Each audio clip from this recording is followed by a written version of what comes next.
God's message of love to you from the other women in the Bible. Hi, this is Larry Watlington of GETL Ministry, and welcome to one of my first in a series called The Other Women of the Bible.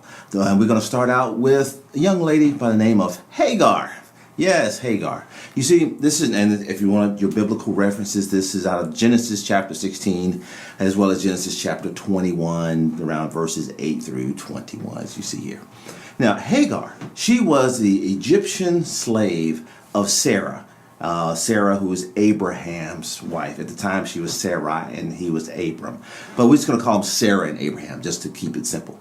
So you see, as most of you know, Sarah was unable to have a child, but God had promised a child to Abraham. So because Sarah was barren, she encouraged Abraham, her husband, to sleep with Hagar, her handmaiden, and to basically be a surrogate mother. We all know about surrogate mothers today. It happens quite a bit. So yes, and Abraham, he conceded to this, slept with Hagar, and she had a son. They had a son, and his name was Ishmael. And Abraham loved Ishmael dearly. He really did. Now, what happens after that? Naturally, Sarah, she gets jealous of Hagar, and she treats Hagar very harshly. As a matter of fact, she was so upset that Abraham finally ended up sending Hagar away. Hagar and Ishmael, the son. And they were sent to a place in a desert, the desert of Beersheba. And the interesting thing about that name is because Beersheba, it translates to the place of surrender. And she went to this place of surrender to watch her son die, because they were out there with nothing, and she went there just to watch him die. However, an angel of the Lord appeared and spoke to Hagar. And he opened, if you look at chapter 21 in Genesis, verse 19, if you read that, it says what? He opened her eyes, and she saw a well of water, and she nourished the young boy. And she brought, and Hagar lived. You see, so often we have to get to a place of total surrender so that God is able to open our eyes.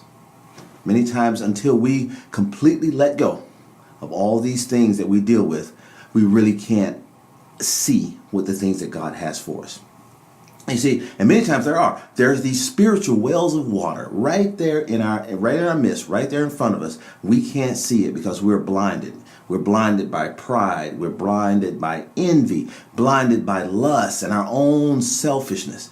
And all these things blind us, and we can't even see the spiritual wells of water, of nourishment that God has placed right there in front of us. Now, you say, well, Hagar was an Egyptian maid, but they are really, like us, she's without excuse. Here's why.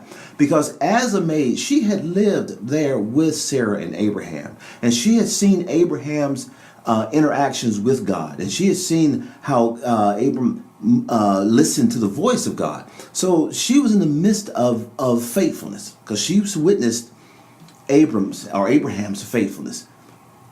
So it wasn't like she was ignorant to the things of God. Now, even though Ishmael wasn't a child of promise, God still blessed Ishmael, because, as we all know, Isaac was the child of promise. But when Ishmael got older, he became a great nation, and so he was blessed. Now, my question as we close this out: what blessings in our lives are being withheld because we refuse to come to a place like Hagar of total surrender?